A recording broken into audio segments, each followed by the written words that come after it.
علامہ اقبال نے ایک بات لکھی ہے. اقبال کہتے ہیں جب میں لندن میں وکالت کرتا تھا تو ایک خاتون تھی, لیڈی بارنس اس کا نام تھا.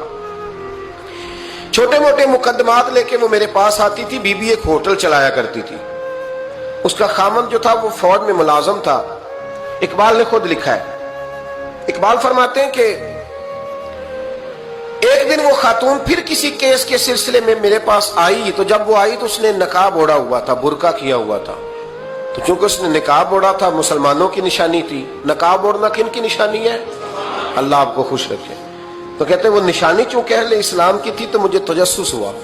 میں نے کہا لیڈی خیریت ہے؟ میم صاحبہ یہ برقع پہنا ہوا ہے. تو کہنے لگی ہنس کے, اقبال مجھے پکا یقین تھا کہ آپ ضرور پوچھیں گے. تو میں نے کہا اچھا تو یہ برقع؟ تو کہنے لگی الحمدللہ میں مسلمان ہو گئی. تو میں نے فوراً کہا کہ آپ کا شوہر تو فوج میں ملازم ہے, فوجی کے لیے بدلنا اور پھر ملکی قانون اور یہ چیزیں. تو کہنے لگی اس نے مجھے کیا کہنا تھا, وہ خود کلمہ پڑھ گئے. تو کہتے ہیں میں اور متجسس ہوا. وہ کیس کی بات کرتی تو میرا تجسس بڑھ گیا. میں نے کہا تو کیس چھوڑ کے بتا کلمہ کیسے پڑھا. تو کہنے لگی اقبال اصل بات یہ ہے کہ میں نا بے اولاد تھی, خامد بھی بڑے اچھے پیسے کماتا, میں خود بھی ہوٹل چلاتی, پر ڈپریشن اور ٹینشن اور بلا وجہ کی پریشانیاں جان نہیں چھوڑ. یہ ٹینشن اور ڈپریشن کا نا مجھے عربی ترجمہ کوئی نہیں ملا. یہ ڈپریشن اور ٹینشن کا نا میں نے تلاش کیا ہے, لیکن مجھے عربی لغت کے اندر ان کے معنی مجھے لگتا ہے کہ اس زمانے میں یہ چیزیں تھی ہی نہیں. ہوتی تو ان کا کوئی نام بھی, یہ آج ہے نا تو اس لیے آج کے زمانے میں ہی نام ہے مفت کا, مفت کی پریشانی. تو کہتی ہے مجھے ٹینشن اور ڈپریشن رہتی تھی ہر وقت, بڑی میں پریشان رہتی تھی. میرے ساتھ ایک عجیب واقعہ ہوا کہ میرے ہوٹل میں نا ایک بابا جی برتن مانجتے تھے, بوڑھے آدمی تھے, 70 سال کے قریب عمر تھی. ان کا ایک بیٹا تھا, ایک بہو تھی, ایک پوتا تھا, لیکن وہ بیچارے بیٹا بیمار رہتا تھا تو لہذا وہ خود مزدوری کرتے. کہتی ہیں ایک دن وہ بابا جی میرے پاس آئے, کہنے لگے میم صاحبہ 2-4 دن کی چھٹی چاہیے. تو میں نے کہا خیریت ہے؟ کہنے لگے میڈم میرا بیٹا فوت ہو گیا.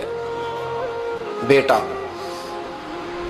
آپ کو پتہ ہے باپ کا جنازہ پڑھنا آسان ہے, بیٹے کا جنازہ اٹھانا بڑا مشکل کام. کہتی ہے میں کچھ لکھ رہی تھی, میرے ہاتھ سے قلم گر گیا. میں نے خود گاڑی بھیجی, بابا جی گاؤں چلے گئے جہاں وہ رہتے تھے. کہتی 2-3 دن کے بعد میں اور میرا شوہر گئے تو رستے میں ہم باتیں کر رہے تھے کہ کیا تعزیت کریں گے. ایک ہی بیٹا تھا, کوئی رشتہ دار بھی نہیں, تو اس کی تو کائنات اجڑ گئی, کن لفظوں سے اسے تعزیت کیا کہیں گے. کہتے جب ہم گئے تو وہ ٹوٹی ہوئی چٹائی پہ بیٹھا تھا, کچھ لوگ قریب تھے. ہم نے جا کے کہا بابا آپ مسلمان ہیں, ہم آپ کو کیا نصیحت کریں, ایک ہی بیٹا تھا, کہ کس طرح کر کے ہم آپ کو تسلی دیں. تو کہتے اس نے آنکھیں کھولی, بوڑھی آنکھوں میں ایمان کی روشنی. کہنے لگا بی بی کیا تعزیت کی بات کرتی ہو, میں نے کوئی پیسے جمع کرا کے بیٹا لیا تھا, خدا نے فضل سے دیا تھا, عدل سے لے گیا ہے. میں اپنے رب کے فیصلے میں بڑا راضی ہوں, اللہ بڑا کریم ہے, وہ لے گیا, اس کا مال تھا. آپ یقین کریں ہمارے دیہاتی لوگ یہ کہا کرتے تھے, میں نے کانوں سے سنا ہے. ایک بوڑھے آدمی کا ایک دفعہ بیٹا فوت ہو گیا تو کسی نے اس سے کہا بابا چھوٹی عمر میں بچہ چلا گیا, تو مجھے لفظ نہیں بھولتے.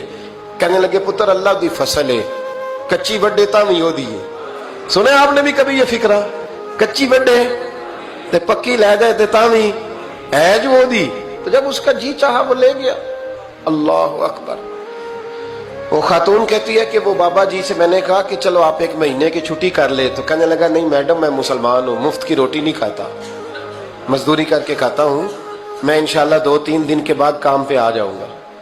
کہتے ہیں وہ چند دنوں کے بعد آ گیا. اللہ کی قدرت کے ابھی 2-3 ماہ گزرے تھے, پھر آیا. میڈم چھٹی چاہیے کچھ دنوں کی. میں نے کہا خیریت ہے؟ کہنے لگے وہ میری بہو بھی ہارٹ اٹیک سے فوت ہو گئی. کہتے اب میں بھی تڑپ گئی اور عیسائی ہو کہ میری آنکھوں میں آنسو آ گئے. میں نے کہا گھر کا دروازہ بند ہو گیا, اب یہ بیچارہ کیا کرے گا. وہ اپنے شوہر کے غم میں ہارٹ اٹیک سے فوت ہو گئی. کہتے ہم پھر 2-3 دن کے بعد تعزیت کے لیے گئے, پھر ٹوٹی ہوئی چٹائی, بوڑھا نہ اپنی انگلیوں سے زمین پر کچھ بنا رہا. کہتی ہے قریب گئی اور میں نے جا کے کہا بابا اب تو تسلی آپ نے خود ہی کرنی ہے, جو نظام تھا وہ تو ہو گیا. تو کہتے ہیں پھر اس نے آنکھیں کھولی, آسمان کی طرف دیکھا تو کہنے لگا بیٹی کوئی پریشانی نہیں,